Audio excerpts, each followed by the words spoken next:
Muito bom dia, seja mais uma vez bem-vindo aos Ansas. Para além de consultora em várias empresas, Cristina Souza é coach, trainer e oradora na marca I Have the Power.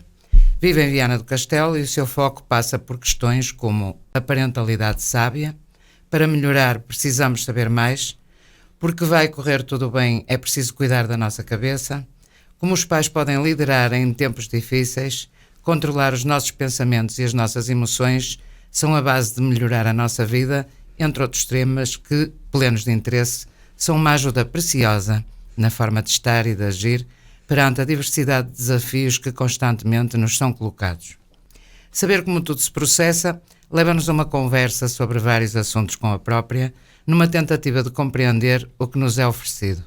No entanto, a palavra melhorar, bem patente nesta abordagem rápida, suscita-nos curiosidade e por isso vamos conversar agradecendo à doutora Cristina Souza a sua presença mais uma vez nos Ansas, onde é sempre bem-vinda. Assim que nos acompanha fielmente, a nossa gratidão de sempre. É isso, estamos com a doutora Cristina Souza, a quem agradeço mais uma vez a presença e saber que ansiedades são estas, ou o que é que leva um profissional a dedicar-se principalmente a esta palavra, digamos assim, melhorar, porque realmente parece-me que é uma das preocupações que nos deve assolar, no fundo, que é melhorar todos os dias. É isso? É isso. Bom dia aos nossos ouvintes. Bom dia, Laurinda, obrigado pelo convite. Sim, o melhorar é uma palavra constante, porque cada vez mais se torna claro nas mais diversas facetas da nossa vida.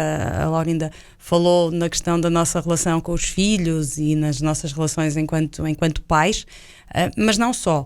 Nas nossas relações profissionais, nas nossas relações familiares, na nossa relação connosco próprios, que é se calhar por aí por onde tudo começa, não é? E eu costumo dizer que se eu quero controlar aquilo que acontece do meu pescoço para baixo, eu tenho que começar por aprender a controlar aquilo que passa do meu pescoço para cima. E, portanto, conseguir controlar, se calhar é uma palavra forte demais, mas pelo menos gerir aquilo que são os nossos pensamentos e que acabam por ser também reflexo daquilo que são as nossas emoções, é básico, é essencial para que eu possa efetivamente controlar aquilo que acontece na minha vida.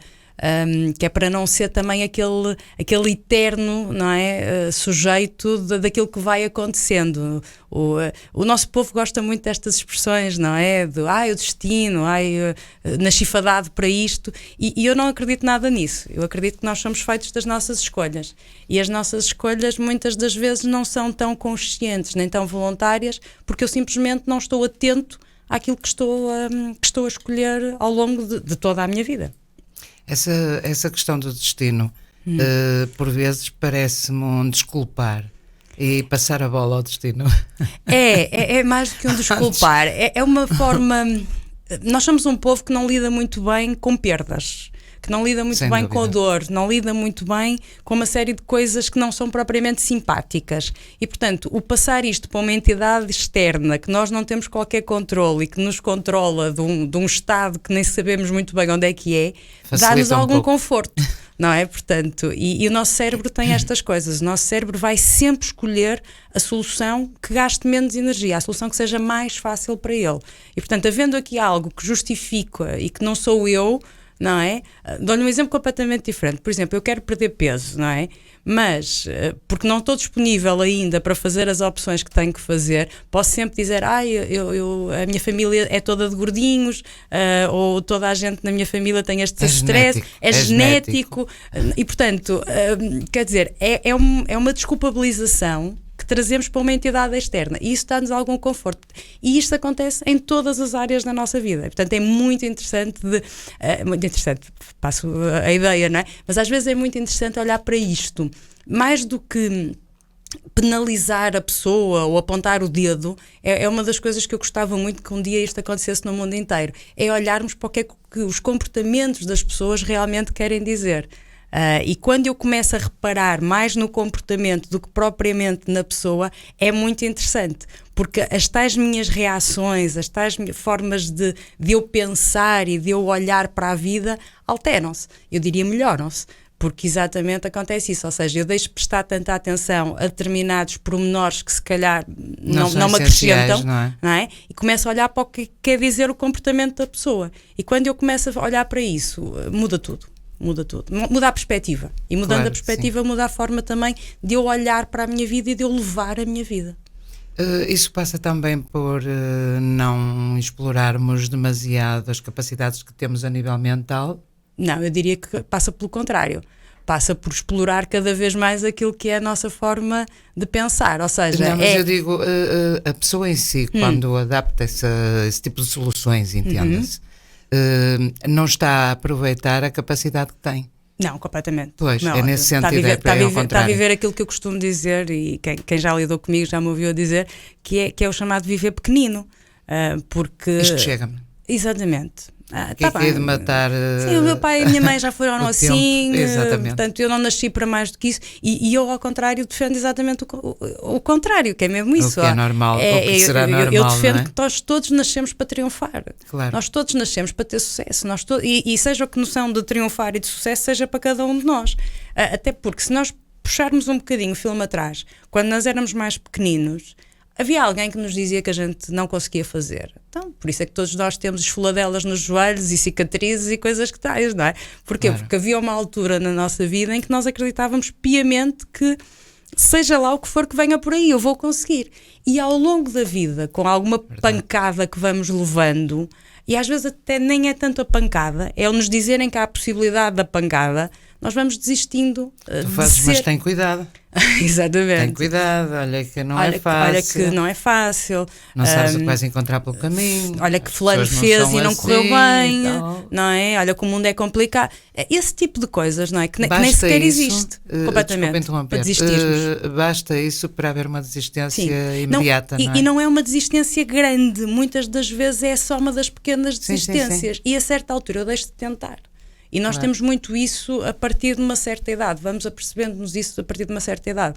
E é curioso que quem ultrapassa esta situação e consegue fazer orelhas mocas e conseguir efetivamente apostar naquilo que é tal pensamento original, muitas das vezes tem sucesso, não é? E depois as pessoas dizem-lhe mais uma vez, não é? Teve sorte. Não é? Teve sorte. Tiveste uma sorte.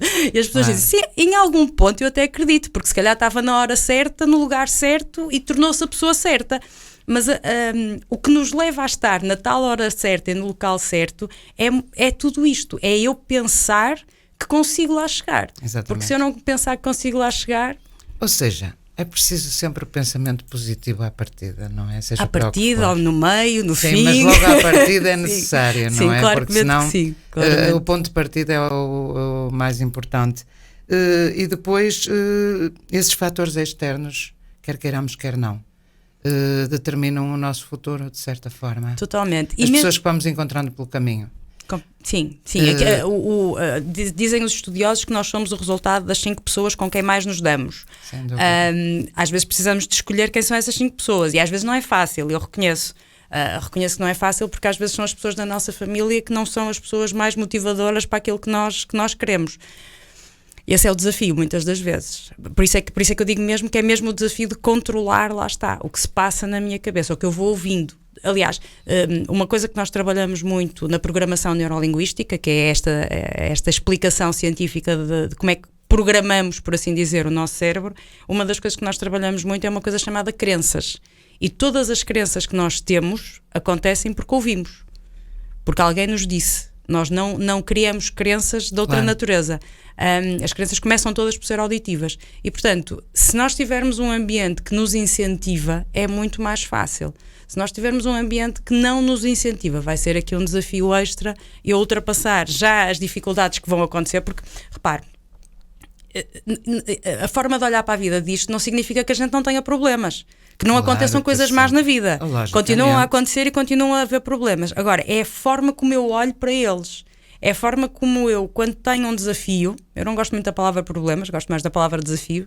Quando eu tenho um desafio, seja ele da natureza que for, como é que eu ultrapasso? Como é que eu consigo ter estruturas e ferramentas que me permitam chegar a bom porto? Sendo que o bom porto nem sempre é o resultado que eu queria, mas será sempre melhor do que eu desistir à partida, não é? Portanto, é um bocadinho esta perspectiva de olharmos para a vida com uma posição positiva, mas acima de tudo com os pés na terra. Eu costumo usar esta expressão com as pessoas mais jovens, que é: eu tenho que ter os pés na terra, porque eu tenho que saber qual é a minha realidade e tenho que saber qual é a minha situação, mas tenho que ter a cabeça na lua.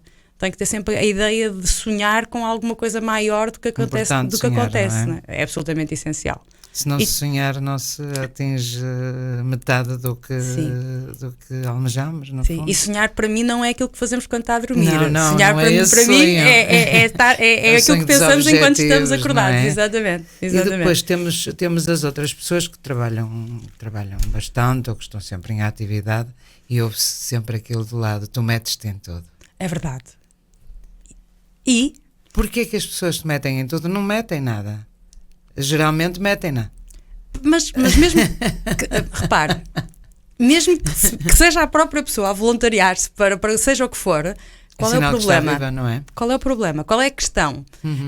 Às vezes nós somos, e o nosso cérebro, para além de ser ligeiramente preguiçoso, porque escolhe sempre a solução mais fácil, olha sempre com alguma, eu vou usar a palavra inveja, mas se calhar não é melhor, para alguma situação do que acontece à nossa volta.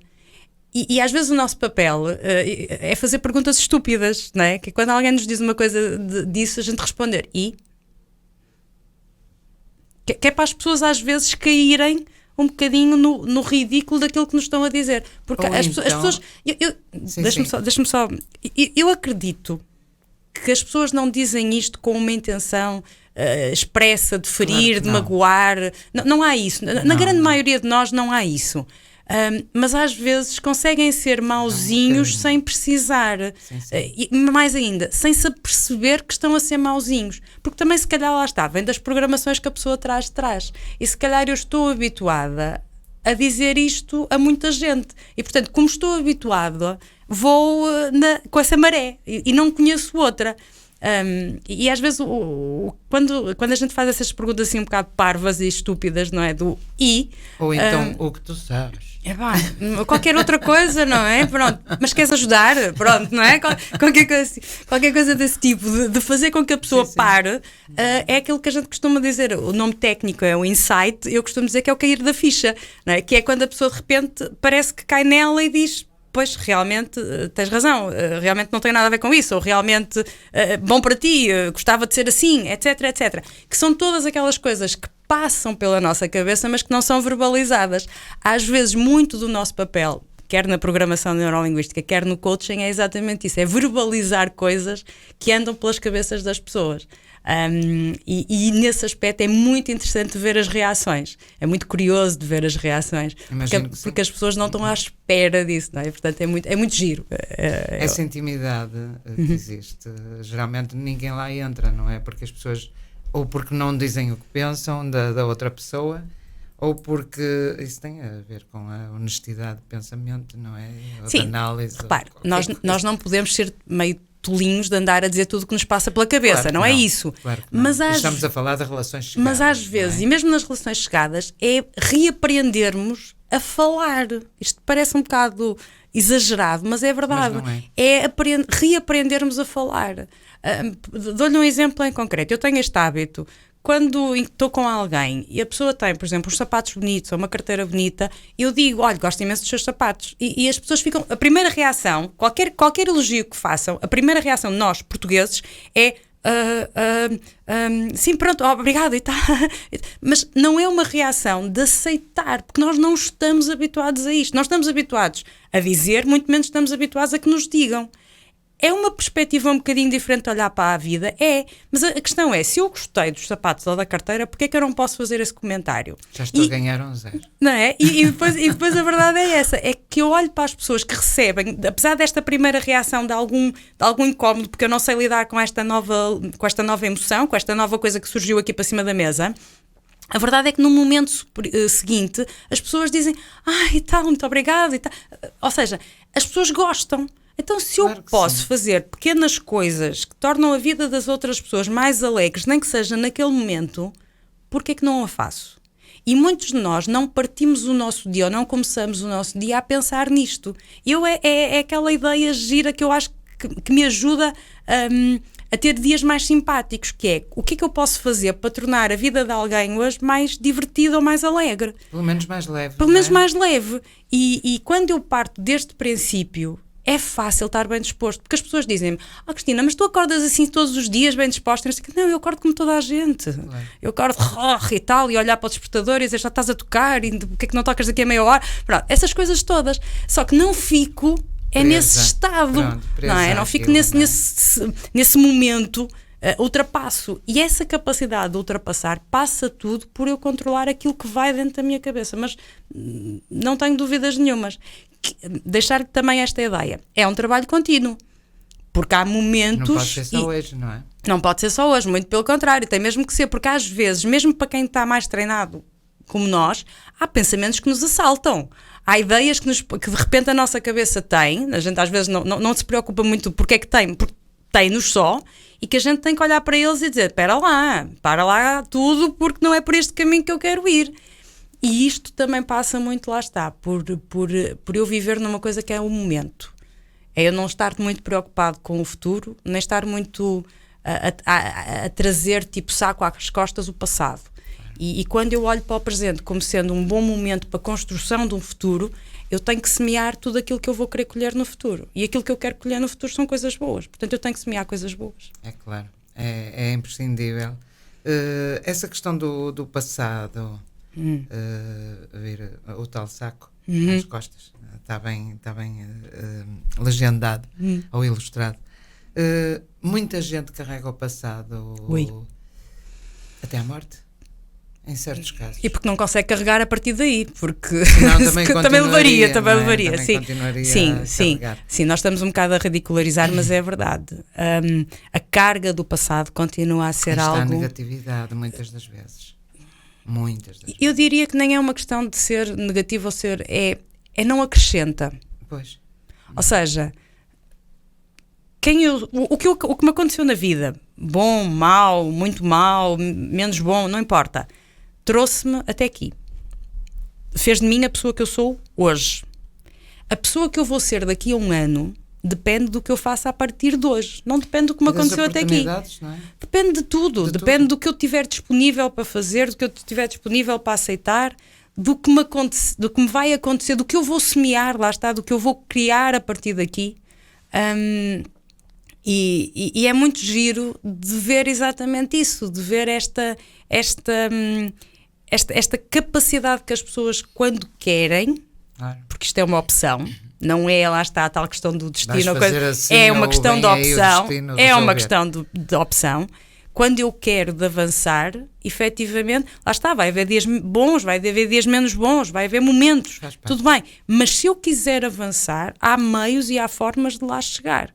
Dou-lhe um exemplo em concreto, porque o mesmo acontece para quem não tem futuro. Por exemplo, ainda lia isto agora num livro e escapa-se-me agora o nome da senhora, de uma história que contava num livro que estou a ler neste momento e que diziam exatamente isso, que deram 6 meses de vida a uma pessoa. E a pessoa pegou nesses 6 meses de vida, olhou para isso e disse: pronto, então eu vou criar uma associação para as pessoas com a mesma doença que eu não terem que passar com aquilo que eu vou passar. A verdade é que a senhora durou mais 14 anos. Porquê? Porque de repente eu tenho algo para fazer, não é? Portanto, e a força interior, e tenho uma série de coisas. Portanto, o estar demasiado preocupado com o futuro, ou demasiado preocupado com a falta de com o passado, peço desculpa, ou demasiado preocupado com a falta do futuro, muitas das vezes leva-nos a parar. E o parar é a pior coisa, porque é impossível parar. Se a pandemia nos ensinou alguma coisa, é que é impossível parar, porque a vida continua a acontecer. E muitas das vezes nós não somos o ator principal na nossa vida, somos meros espectadores. E isso é muito complicado de gerir. Dia após dia eu ter a consciência, porque eu tenho essa consciência de que não sou o ator principal, é complicado de gerir. Acredito que seja. Acho que sim. Eu tenho a certeza. Essas coisas que são mais fortes que nós realmente são barreiras por vezes intransponíveis e que trazem aquelas depressões terríveis, enfim, montes de coisas que a gente passaria bem sem elas, não é? Sim, e que há formas de resolvê-las. Há formas de resolvê-las desde que eu vá-me apercebendo que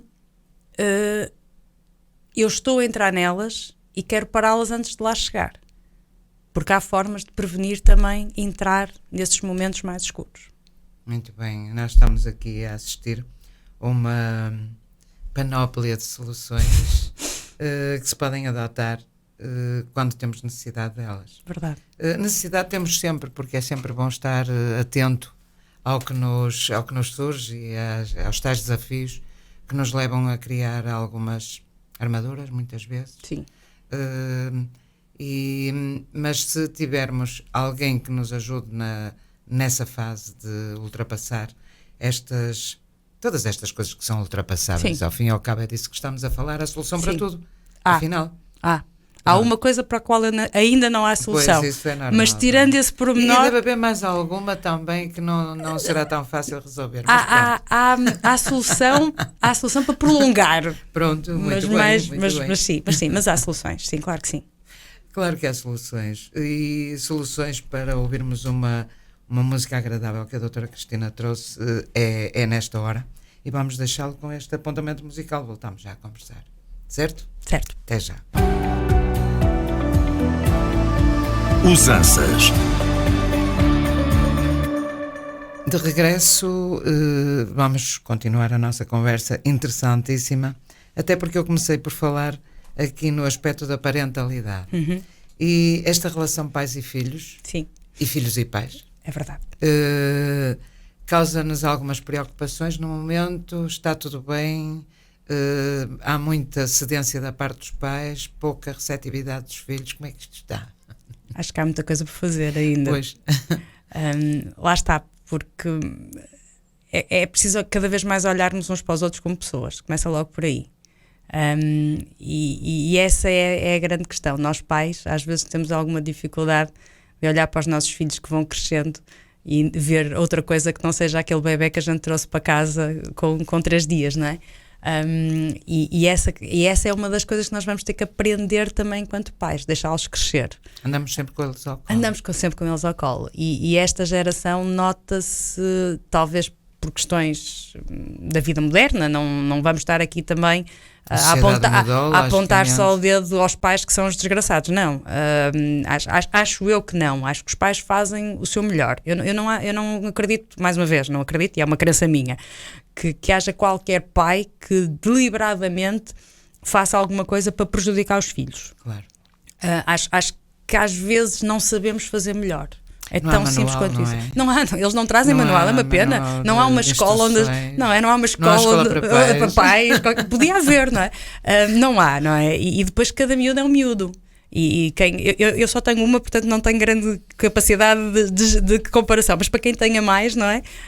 Acho que todos eles são muito diferentes. Aliás, há um livro muito interessante que é o Transforme-se a Si Próprio até Sexta-feira, de um psicólogo chamado Kevin Leman, que eu aconselho vivamente a toda a gente, e podem encontrá-lo no nosso site, em que ele fala muito do ser filho mais velho, filho do meio, filho mais novo, filho único, etc. E é muito giro de a gente tentar encaixar aquilo nas pessoas que vamos conhecendo e bate tudo certinho, não é? Portanto, eu acho que nós pais fazemos o nosso melhor.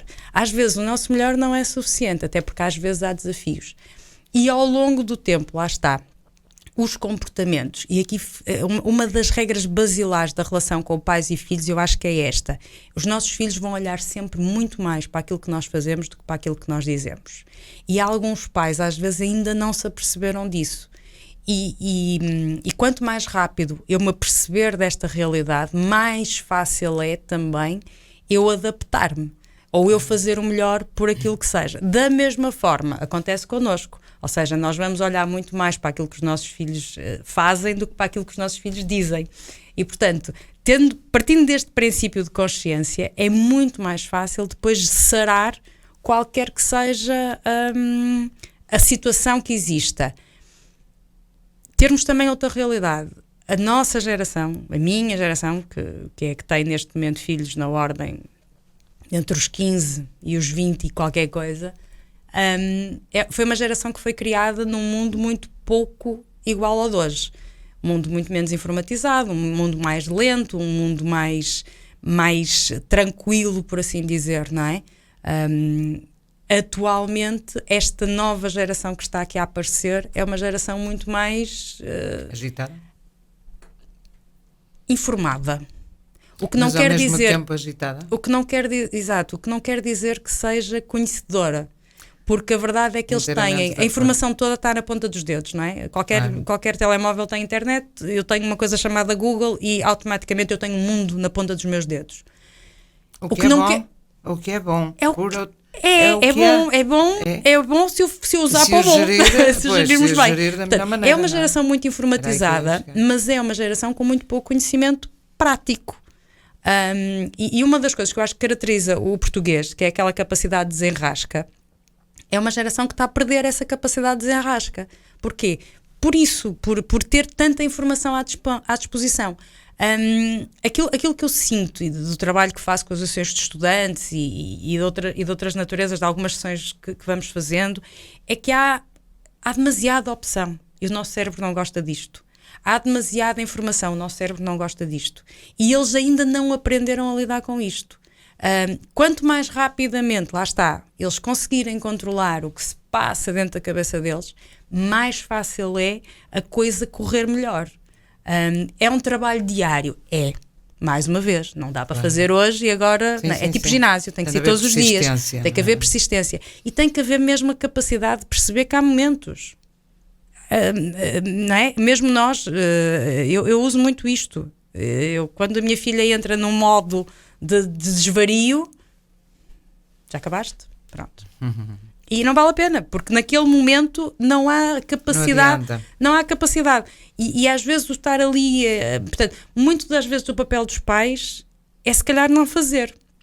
É respirar fundo e dizer pronto. E depois quando as coisas voltarem ao normal, por assim dizer, ao ritmo do costume, aí sim.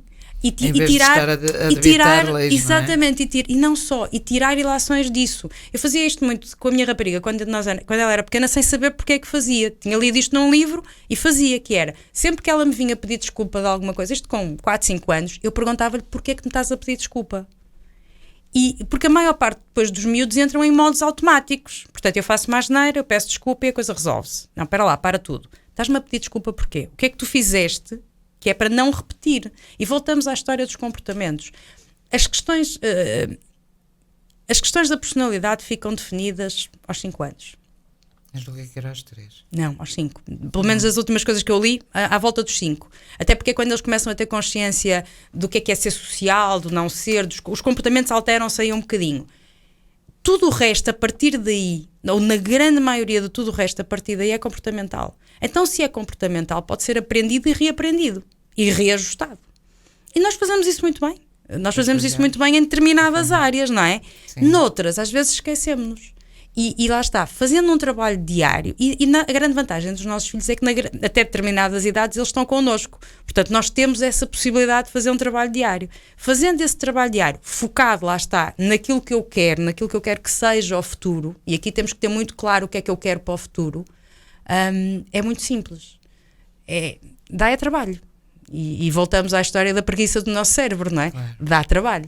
Não, ser pai dá trabalho. Dá muito. E ser filho também. Ser filho também. Ser filho também. Também, exatamente. Pôr os pratos da balança equilibrados, que é para não sermos acusados de... É verdade. E termos consciência que os nossos filhos são pessoas. E como nós vão crescer. E, portanto, têm direito a experimentar. Eu faz-me alguma confusão aqueles pais que estão sempre a dizer não mexas, não faças, não está quieto, cala-te, calma-te, senta-te. Epá, às vezes os miúdos precisam de ser miúdos. Mas isso já é ancestral. É. Porque quando eu era criança, as crianças não tinham capacidade, não tinham direito a ter opinião, nem a ter a sua oportunidade de se exprimir.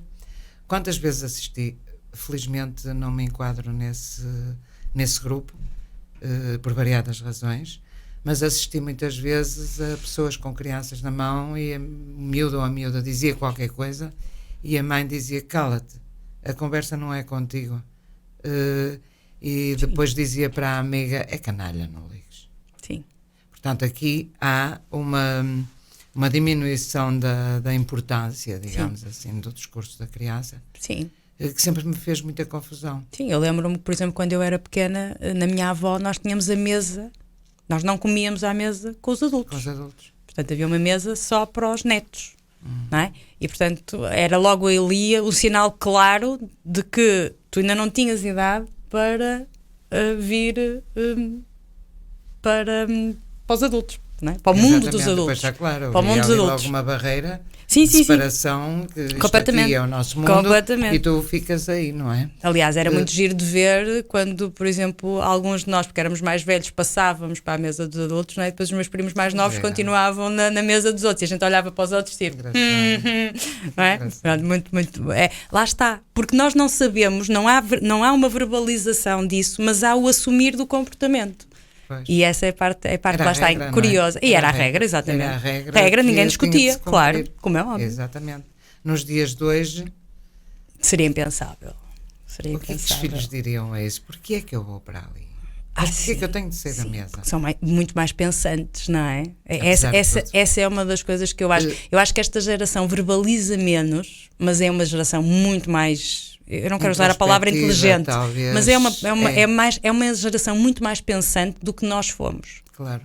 Porque lá está, porque a informação, o desafio, a exploração do que existe está muito mais fácil, é muito mais rápido, é muito mais imediato.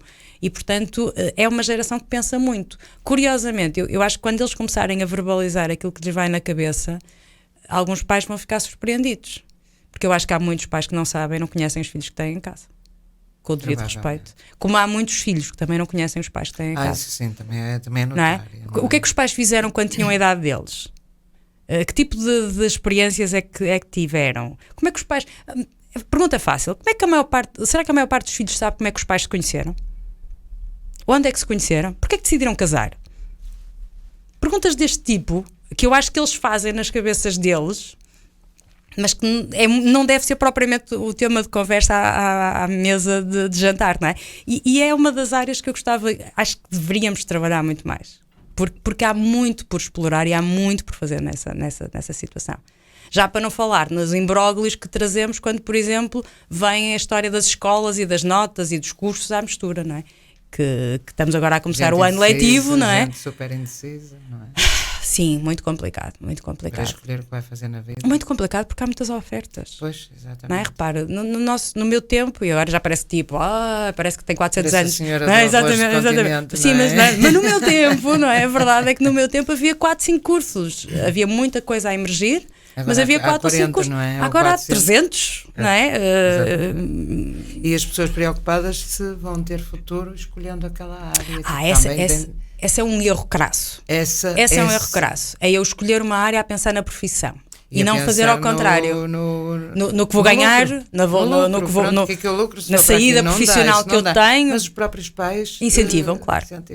Porque lá está, falta aqui algum trabalho de perceber. Uma coisa e às vezes eu digo isto a alguns jovens que vêm trabalhar connosco estas áreas e eles ficam muito surpreendidos porque é provavelmente a primeira vez que lhes estão a dizer. Porque eu pergunto sempre, então mas o que é que tu gostas de fazer? Ok, agora que tu já percebeste o que é que tu gostas de fazer, como é que transformamos isso numa profissão? Que é uma inversão completa da ideia. E alguns deles ficam mesmo parados a olhar para mim tipo...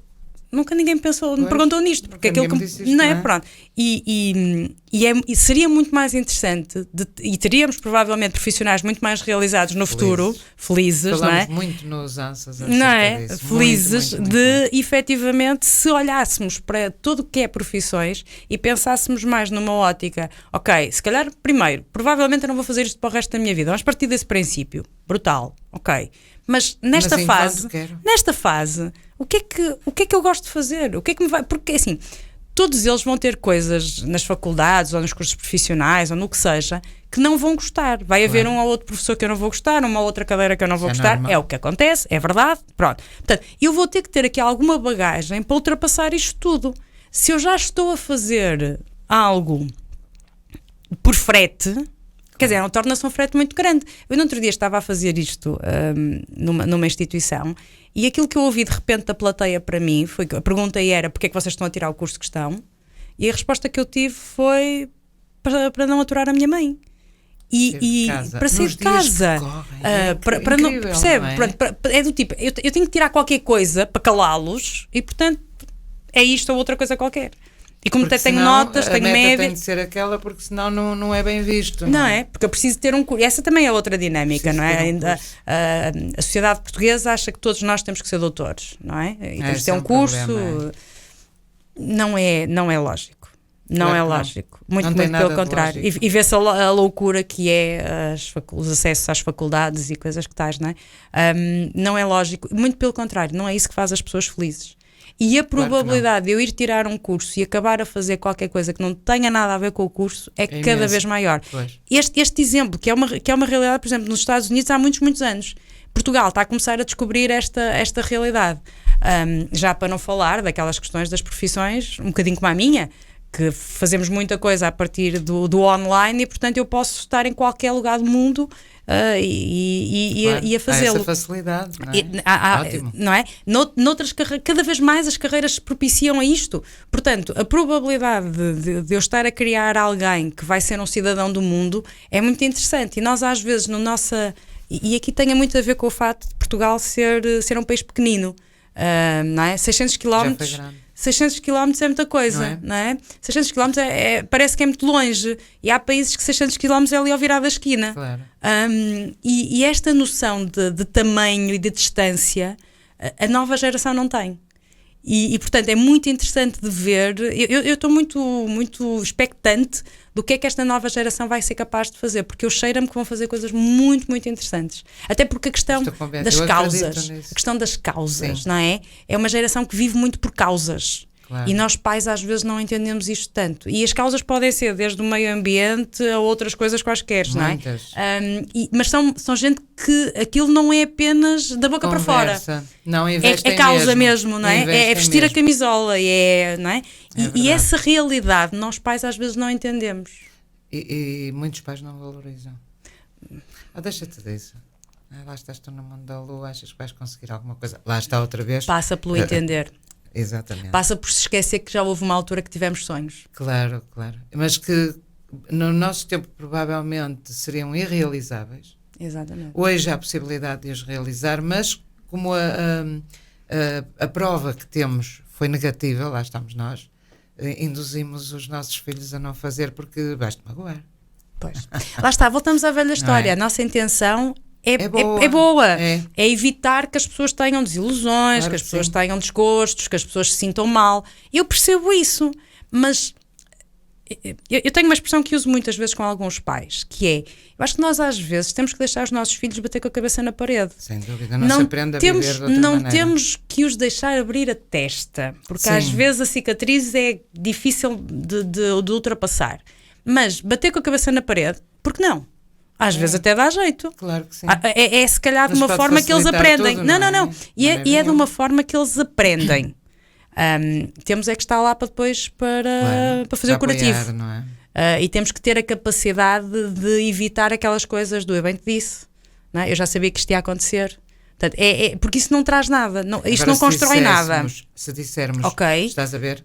Era sempre uma probabilidade isto acontecer. Não, não é? ou até partirmos de outra coisa, que é, ok, isto aconteceu, muito bem, o que é que vamos fazer a seguir? Exatamente. O que é preciso reparar? O que é que podemos salvar? O que é que não podemos salvar? E continuamos e projetar, e projetar, e projetar. É apanhar os cacos e voltar... os japoneses têm uma arte que é pegar em cacos e uni-los com fio de ouro. E essas peças são muito mais valorizadas e nós às vezes temos que olhar para os nossos filhos um bocadinho como isto, é pegar neles, pegar quando eles estão em cacos e é voltar a reconstruí-los com fio de ouro, para eles se tornarem cada vez mais valiosos e isso passa exatamente por eu ter essa capacidade de evitar a recriminação, o apontar o dedo, porque não adianta nada, de alguma forma até um bocadinho de ego, que é eu tinha razão. Eu já tinha dito que era assim que ia acontecer. Portanto, evitar essa parte aí... A palavra razão é muito pesada, não é? Às vezes para a camada jovem. É. Nem é tanto... é a maneira como se diz. É a maneira. É isso. Porque repare, se eu olhar para isto e disser, então, quem é que tinha razão? E rir-me, é completamente diferente de eu dizer, eu não te disse que tinha razão, Claro. Portanto, é tudo um bocadinho a forma como é dito. E esta é uma das grandes questões da comunicação. Eu posso dizer tudo, eu posso perguntar tudo o que eu quiser. Eu tenho é que escolher a forma e o momento certo para dizer uma coisa e outra. Claro. E repare, e essa coisa do recriminar, quando as nossas crianças estão em cacos, não adianta, não acrescenta. Não acrescenta nada. Não acrescenta. Antes, pelo Portanto, contrário. se eu tenho aqui alguma capacidade, ok, é dar colo em algum lado, e avançar. A grande dificuldade dos pais, na grande maioria dos casos, é perceber quando é que eu tenho que dar, e perdoem-me a expressão, pontapé no rabo, ou quando é que eu tenho que dar palmadinha nas costas. E este é o papel dos líderes. Porque isto é verdade com os nossos filhos, mas é verdade com as nossas equipas, é verdade com uma série de situações. E, portanto, nós, enquanto pais, temos que nos assumir como líderes. E esta é outra das características também interessante. Não somos um subchefe, não somos um subalterno, não somos alguém da equipa, somos líderes. E eu, enquanto mãe, enquanto pai, tenho que saber assumir esta minha capacidade de liderança. Muitas das vezes tenho que procurar ajuda e tenho que aprender, porque lá está, não há escola para pais, eles não vêm com livro de manual de instruções, não é? E às vezes tem que ser um tipo de líder para uns e um tipo de líder para outros. Perdeu-se essa noção. Perdeu-se porque era uma noção. Que agora somos todos grandes amigos. Não, olha, é uma das coisas que eu digo muitas vezes em casa. Eu posso ser tua amiga, exatamente, mas não sou a tua melhor amiga, eu sou a tua mãe.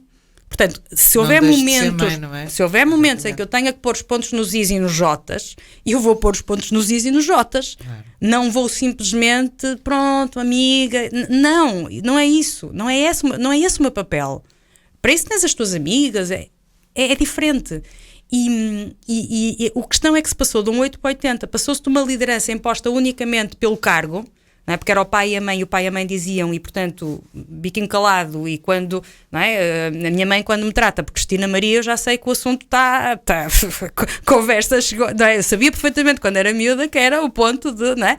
de parar para uma liderança que não é liderança. Portanto, em vez de passarmos de uma liderança apenas pelo cargo para uma liderança efetiva, liderança com amor, uma liderança participativa, não, passou-se por uma não liderança. Exato. E esta assunção novamente de voltarmos a encontrar o equilíbrio passa também muito pela nossa vontade de querermos ser pais. Claro, e não queremos apenas ter filhos. Eu não sei se isto é claro na cabeça de algumas pessoas, mas há aqui uma diferença. Há uma diferença abissal, realmente. Isto, nós estamos com pouco tempo, de qualquer das formas tínhamos aqui tanta conversa ainda para realizar. O grupo, a nossa família, mas depois quem vai decidir o nosso futuro é o grupo, quer queiramos, quer não. Está certo isso? Estou a dizer bem? Há uma influência sempre. Sempre. E nós somos seres sociais, nós queremos sempre pertencer. Claro. Por muito que a gente se esforce como pais, há sempre lá fora quem espera pelos nossos filhos, não é? Lá está. Se eu não for o líder que os meus filhos procuram dentro de casa, alguém vai ser o líder lá fora. Exatamente. E o líder pode ser uma boa influência, mas também pode ser uma má influência. Mas isto não é só características dos nossos filhos. Quantos de nós fazemos coisas parvas para pertencermos a um determinado grupo de amigos, ou a uma equipa no trabalho, ou estarmos bem com o chefe, etc, etc. E a verdade é que voltamos à história dos comportamentos. E os nossos filhos estão a ver isto. Quantos pais dizem, não fumes, e eu estou de cigarro na mão? Mas posso dizer aos filhos que o pai pode dizer que não é uma atitude inteligente. Não consegue. Então para que é que eu continuo a ter? Na cabeça, eu filho, estás-me a dizer, não fumes, e eu estou-te a ver de cigarro na mão. A minha pergunta é, se não é uma atitude inteligente, porque é que tu a continuas a ter? No mundo atual, em que há tanta coisa para deixares de fumar, e estamos a pegar neste exemplo, não é? Por favor, os pais que fumam não se sintam aí recriminados, não é? Mas é um exemplo, não é? É a mesma coisa que não comas comida que não deves, mas eu vou todas as semanas a um determinado fast food, não é? Quer dizer, não faz sentido. Há coisas que não fazem sentido. E os nossos jovens, voltamos à história das causas e desta geração de ser muito isto. São ótimos a identificar isso, são ótimos a apontar o dedo. Sim. Não é? Estão atentos, sim. Estão atentos e, portanto, menos. Pois. Porque lá está. Enquanto que nós, se calhar, víamos isso nos nossos pais, não é? Eu tinha isso no meu avô. Meu avô dizia sempre, não fumem, mas estava de cigarro na mão, não é? Mas era havia aquela distância a dizer que não deviam porque fazia mal. Mas a distância era algum conforto para mim. Sim, e não só, e a distância era tão grande que era a questão da autoridade. Portanto, bastava aquela pessoa dizer, não é? Que a gente parava logo, não é? Os maiores problemas de antigamente era apanhar um jovem a fumar perante uma pessoa da família. Não é? Fim do mundo, não é? Ainda hoje, eu tenho uma prima que fuma, que tem 40 e muitos anos, quase 50, ainda hoje ela não fuma em frente à mãe e ao pai. Portanto, não é? Pronto, não interessa. É um bocado isto, ou seja, este princípio da autoridade continua, estava-nos marcado. Esta nova geração não tem isso. Tem o 8, não é? E aqui precisamos, lá está, de encontrar este balanço e este equilíbrio. Não é? Exatamente. Mas falámos do grupo e eu tinha aqui uma anotação que era a competição. É maior por parte dos pais ou dos filhos? É maior por parte dos filhos porque é incentivado pelos pais. Estás a ver o filho da Maria? Somos nós que começamos com essas comparações. Já lá chegou e tu não chegas porquê? Não és melhor do que ele? Não consegues também? Isto não ajuda nada, pois não? Em determinadas personalidades, não. Há algumas personalidades que é importante. Sim, nós não somos todos iguais. Há algumas personalidades, a pior coisa melhor coisa que pode dizer é eu não sei se tu consegues. Eu tenho uma dessas em casa. Eu, quando quero que a minha filha faça alguma coisa assim a sério, é dizer-lhe eu acho que tu não és capaz. Não é? E aquilo desunham-se para nos mostrar que são capazes. Claro. Há outros para quem isto é absolutamente destrutivo. Portanto, eu tenho que conhecer as pessoas que estão em casa. Eu tenho que conhecer as pessoas que têm em casa. E tenho que perceber o que é que os motiva. É a palavra da moda. Muito bem. Acho que tocamos em assuntos extremamente interessantes. Não quero deixar de dizer que se precisar de mais, tem aqui a doutora Cristina Sousa. Muito obrigada. Que com certeza vai melhorar prestações. Vamos fazer o melhor em termos de comportamentos, sim. E felizmente hoje temos estas opções de recorrer a técnicos que sabem exatamente onde tocar, nas feridas em que tocar, para chegarmos a bom porto. E a bom porto chegamos com esta conversa hoje, porque foi realmente interessante, como sempre. Muito obrigada. E eu espero manter-me em contacto a partir daqui. Muito obrigada. Doutora Cristina, obrigada, bom dia. Obrigada pelo convite. Bom trabalho também. Continuação de um bom trabalho. Um bom fim de semana para si e para si que nos está a ouvir. Tenham o melhor. Já sabe que nós queremos sempre o melhor para si. E já agora não se esqueça que começa hoje, continua hoje a festa de São Miguel na Miadela, festa das colheitas, uma festa muito caseira, pode ser que se sinta lá bem. Está convidado. Tenham um bom fim de semana. Até para a semana. FM